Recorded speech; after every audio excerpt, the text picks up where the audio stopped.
রেশম চাষিদের নিয়ে বিশেষ প্রশিক্ষণ শিবির কোটাসু রেশম খামারে। দিন দিন বৃদ্ধি পাচ্ছে রেশম গুটি চাষ।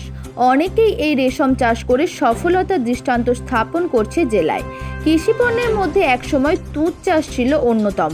তুঁত চাষে অল্প পরিশ্রমে বেশি লাভবান হওয়া যায়। বাড়িতে বসে থাকা মহিলাদের নিয়েও তুঁত গাছের চাষ করা হয় বলে এতে খরচ অনেক কম হয়। একই জমিতে বছরে 3 বারের বেশি ফসল চাষ করা হলেও তেমনভাবে লাভ আসে না, কিন্তু তুঁত চাষ 2 থেকে 4 বার করা যায়। এতে যেমন অধিক ফসল পাওয়া যায়, তেমনি লাভও হয় বেশ। আর কোন পদ্ধতিতে এবং কী সার ব্যবহার করলে এই চাষের মুনাফা হবে আরও দ্বিগুণ বৃদ্ধি পাবে, এই বিষয়ে বীরভূম জেলা জুড়ে চলছে প্রশিক্ষণ। একইভাবে আজ দুপুরে বীরভূমের ময়ূরেশ্বর 2 নম্বর ব্লকের অন্তর্গত কোটাসু রেশম খামারে রেশম চাষিদের নিয়ে বিশেষ প্রশিক্ষণ শিবিরের আয়োজন করা হলো। সেন্ট্রাল সিল্ক বোর্ডের তরফ থেকে ভারতবর্ষের উত্তর থেকে শুরু করে দক্ষিণ পশ্চিম যে সমস্ত জায়গায় মূলত রেশম চাষ বেশ ভালো পরিমাণে হয়, সেই সমস্ত জায়গায় চলছে প্রশিক্ষণ। মূলত রাজ্য সরকার এবং কেন্দ্র সরকার যৌথভাবে এই ক্যাম্পেইনের আয়োজন করেছেন। একজন বিজ্ঞানী একটি জেলায় গিয়ে প্রায় 10 থেকে 12টি গ্রাম ঘুরে দেখছেন এবং সেখানকার চাষিদের সঙ্গে কথাবার্তা বলছেন এবং বোঝাচ্ছেন কোন পদ্ধতিতে চাষ করলে বেশি মুনাফা মিলবে। ময়ূরেশ্বর 1 নম্বর, ময়ূরেশ্বর 2 নম্বর এবং মোহাম্মদবাজার ব্লকের প্রায় 80 থেকে 100 জন কৃষক যারা সরকারি জমিতে অথবা নিজের বাড়িতে রেশম চাষ করেন, তাদের ডেকে প্রশিক্ষণ দেওয়া হয়। মূলত কাপড় বুননের জন্য সুতোর বিকল্প নেই। মোটা সুতোর যথেষ্ট চাহিদা রয়েছে, আর মোটা সুতো দিয়েই খুব সুন্দর ও আকর্ষণীয় কাপড় তৈরি করা যায়। যদি অধিক হারে রেশম চাষের মাধ্যমে উৎপাদিত মোটা সুতো দিয়ে কাপড় তৈরির ব্যবস্থা নেওয়া হয়, তাহলে স্থানীয় দক্ষ কারিগরদের রেশম সুতো ব্যবহারের ফলে সামান্য পরিশ্রমে বেশি কাপড় বুনে অধিক লাভ করা সম্ভব হবে।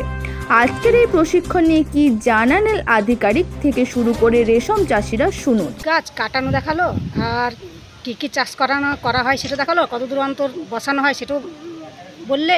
আমি কিন্তু কোনোদিন ট্রেনিং করিনি, এইখানেই আমি প্রথম করলাম, তাই জন্য আমি জানছি নতুনই। আমার পক্ষে নতুন, আমাদের 25 কাঠা মতন বটে। কে কে চাষ করেন আপনার বাড়িতে এগুলো? আমার বাড়িতে আমি, আমার স্বামী, আমার ছেলে আছে, ছেলের বউ। কি করে সার মাটি দেওয়া যায়? হ্যাঁ, রেশম চাষ ভালো না হলে পরে পলু ভালো হবে না, গুটি ভালো হবে না খো। হ্যাঁ, তাতে মানে পলু রেশম ক্ষতি হবে। হ্যাঁ, এই আলোচনাটা হলো আজকে। সাদা গুটিটা করি আর নিস্তারি করি। এটার মেইন উদ্দেশ্য হলো যে আমাদের অ্যাক্রস দ্য ইন্ডিয়া, পুরো ভারতে যেই অঞ্চলে, বিশেষ করে যে উত্তরের কিছু, আমাদের নর্থ ইস্টের, পশ্চিমের, দক্ষিণের যে অঞ্চলগুলোতে রেশমের বেশি চাষ হচ্ছে বা সেখানে পরীক্ষা নিরীক্ষা যত রিসার্চ ইনস্টিটিউট আছে, সবখানে কি করা হয়েছে, যত সায়েন্টিস্ট আছে তাদেরকে বিভিন্ন ডিস্ট্রিক্ট দেওয়া হয়েছে। এক একটা সায়েন্টিস্টকে এক একটা ডিস্ট্রিক্ট দেওয়া হয়েছে।